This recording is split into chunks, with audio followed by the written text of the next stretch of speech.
Hello everyone, good morning. তো আমি নয়না চলে এসেছি তোমাদের সাথে আজকের ব্লগ নিয়ে। তো দেখো, আজকে আমি সকাল সকাল ফুল তুলে নিচ্ছি। আমার বাড়িতে বাগান আছে, বাগান আমি খুব পছন্দ করি, তাই বাগানগুলো নিজের হাতে তৈরি করা বাগান। গাছপালা যাই দেখছো, আমি যদি কোথাও যাইও তো এসে আগে বাড়ি ঘরদুয়ার না দেখে আগে আমি বাগানটা দেখি যে গাছপালা ঠিক আছে কি না। তো সেই হিসাবে দেখো আমি ফুল তুলে নিলাম। আর এইদিকে আমার বাগানে সবজিও হয়েছে কিছু কিছু, তাই সবজিও তুলে নেব। বাড়ির টাটকা তাজা ওষুধ ছাড়াই যে সবজি হয়েছে, দেখো কত সুন্দর, তাই না? এগুলো বাজারের মতো ভেজাল না, কারণ আমি গাছে ওষুধ স্প্রে করি না। যেটুকু দিই মানে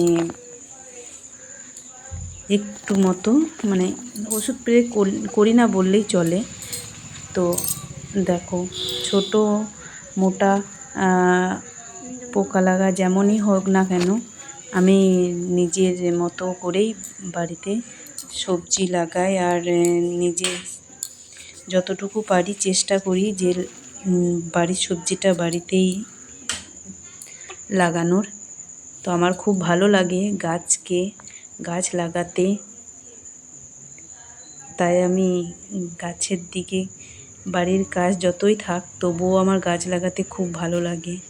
যে কোনো গাছই হোক, সে ফুল গাছই হোক বা সবজি গাছ বা ফল গাছ। তো এখানে যা যা গাছ দেখছো সবই আমার লাগানো। আর কাজ শেষে চলে এসেছি আমি রান্না করতে। এর মাঝেও আরও অনেক কাজ আছে, কিন্তু আমি সেইগুলো তো অত ভিডিও বানাতে পারিনি, তাই এখন আমি রান্নার ভিডিওটাই বানাচ্ছি। এখন করলাগুলো তুলেছিলাম, সেই করলাগুলো আমি ভাজা বানিয়ে নেব। যেহেতু আমাদের বাড়িতে 4টে লোক, তার মধ্যে 2জন তো করলা খায় না, 2জনের জন্য আমাদের যথেষ্ট এই করলাটা। তো করলাটা ভেজে নিচ্ছি। তারপর করলা ভাজা হয়ে গেলে আমি একটু ভাজাটা মানে করলাটা একটু সেদ্ধ হওয়ার জন্য একটু ঢাকা দিয়ে দিলাম, যাতে করলাটা ভাজা ভালো হয়। আর করলাটা মুচমুচে হলে না খেতে খুব ভালো লাগে, তেতোটা এতটা লাগে না, খেতে খুব ভালো লাগে। তাই জন্য করলা ভাজা ওইদিকে বসিয়ে দিয়ে আমি এইদিকে সবজি কেটে নিচ্ছি। পোস্ত বানাবো আজকে, যেহেতু নিরামিষ রান্না, তাই জন্য আমি ঝিঙে, আলু আর কুঁদরি, সাথে লাল ডাঁটা দিয়ে পোস্ত বানাবো, তাই পোস্তর জন্য রেডি করে নিয়েছি। আর এইদিকে আমি করলা ভাজা হয়ে গেছে, করলা তুলে নিয়ে এইদিকে আমি বসিয়ে দিলাম পোস্তর জন্য। তেলটা বসিয়ে দিয়েছি, এইদিকে আমি সবজিগুলো কেটে নেব। হয়ে গেছে কাটা, তেলটা গরম হয়ে গেছে, তার মধ্যে দিয়ে দিলাম 5 ফোড়ন, সাথে দিলাম একটা শুকনো লঙ্কা। তারপর ধুয়ে রাখা সবজিগুলো দিয়ে দিলাম। সবজিগুলো দিয়ে একটু নাড়াচাড়া করে, ভালোভাবে নাড়াচাড়া করে লবণ দিয়ে একটু ভাজা হতে দিলাম, যাতে ভালোভাবে ভাজা হয়। তারপর জল দিয়ে সেদ্ধ হতে দেব। তার মধ্যে আমি বেটে নেব পোস্তটা। আমি অল্প পোস্ত তো, তাই জন্য আমি শিলে বেটে নিচ্ছি, কারণ শিলে বাটলে না পোস্তটা একটু ভালোই বাটা হয়। আর আবার কি একটা জিনিসের জন্য শিল ছেড়ে আবার মিক্সি লাগাচ্ছে, তাই জন্য আমি শিলেই বেটে নিলাম পোস্তটা বাটা হয়ে গেছে। পোস্তটা তুলে নিয়ে পোস্তটা আমি বাটিতে তুলে নেব। পোস্তটা বাটিতে তুলে নিলাম। তারপর পোস্তটা তুলে নেওয়ার পর চলে গেলাম পোস্ত ওইদিকে, দেখলাম আলুটা ভাজা হয়ে গেছে, আলু, ঝিঙে, ডাঁটা, তখন একটু জল দিয়ে সেদ্ধ হতে দিলাম ঢাকা দিয়ে।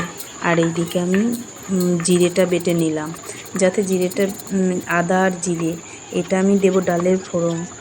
একটু জিরে আদা বেটে দিলে খুব সুন্দর লাগে, মুগ ডাল তো, তাই জিরে আদা বেটে দিলে খুব সুন্দর লাগে, টেস্টি লাগে খেতে।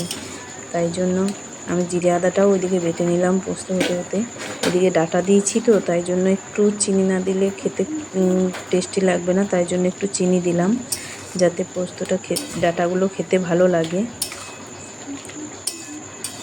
এদিকে জলটা অনেকটাই আছে এখনও, তো তবুও আলু আছে যেহেতু, সেইগুলো আলুগুলো একটু ধেসে নেবো যাতে জলটা একটু কমে যায়, আবার তরকারিটাও বেশ ঘন হয়। সেই জন্য আমি আলুগুলো ধেসে নিলাম, তার মধ্যে দিয়ে দেবো পোস্তটা, বেটে রাখা পোস্তটা দিয়ে ভালোভাবে নাড়াচাড়া করে নামিয়ে নেব, কারণ পোস্ত বেশি ফোটালে আবার ছানা কাটা হয়ে যায়, সেই জন্য তাই জন্য নামিয়ে নিলাম পোস্তটা নামিয়ে নেওয়ার পর কড়াইটা ধুয়ে ভালোভাবে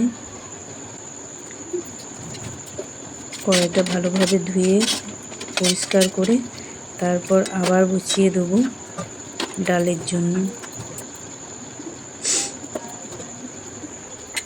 শুকনো কড়াই এটা একটু গরম হতে হতে আমি এদিকে ছাড়িয়ে নিলাম কুমড়ো পাতা আর কুমড়ো ফুল দিয়ে একটু বড়া বানাবো। যেহেতু দুটো ফুল হয়েছিল তাই জন্য দুটো ফুলে তো আর বড়া হবে না, তাই জন্য দুটো ফুল আর কুমড়ো পাতা দিয়ে বড়া বানাবো। আর এইদিকে আমি দিয়ে দিলাম আলু সেদ্ধ করবো, তার জন্য জিরে আর শুকনো লঙ্কা তুলে রেখে নিলাম। তারপর জিরে শুকনো লঙ্কা তুলে নিয়ে ওর মধ্যে দিয়ে দেবো 5 ফোড়ন, তেজপাতা, একটা শুকনো লঙ্কা, তারপর দিয়ে দেবো বেটে রাখা আদা জিরেটা।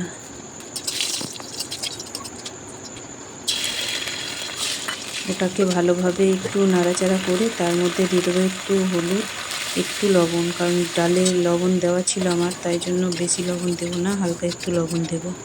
এইদিকে এটা তেল ছাড়া হয়ে আসলে আমি ওর মধ্যে দিয়ে দেবো ডালটা, সেদ্ধ করা ডালটা। এইটাতে না খুব টেস্টি হয় খেতে, খুব ভালো লাগে।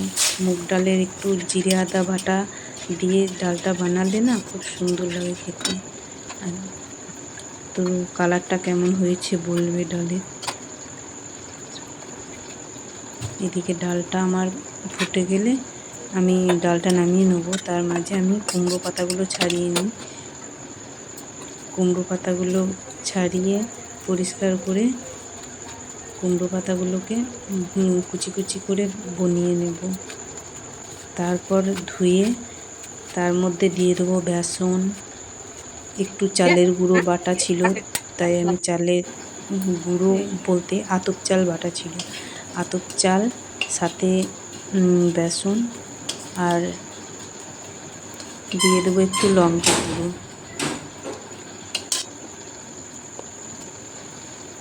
এই কুমড়োর বড়াটা খেতে খুবই টেস্টি লাগে, কুমড়ো পাতার বড়ার সাথে এর সাথে যদি আর একটু আদা আর রসুন দেওয়া যেত আরও টেস্টি হতো, কারণ আজকে আমি দেব না, আজকে যেহেতু নিরামিষ তাই আজকে আর দেবো না। আজকের মতো শেষ, চলো টাটা বাই বাই।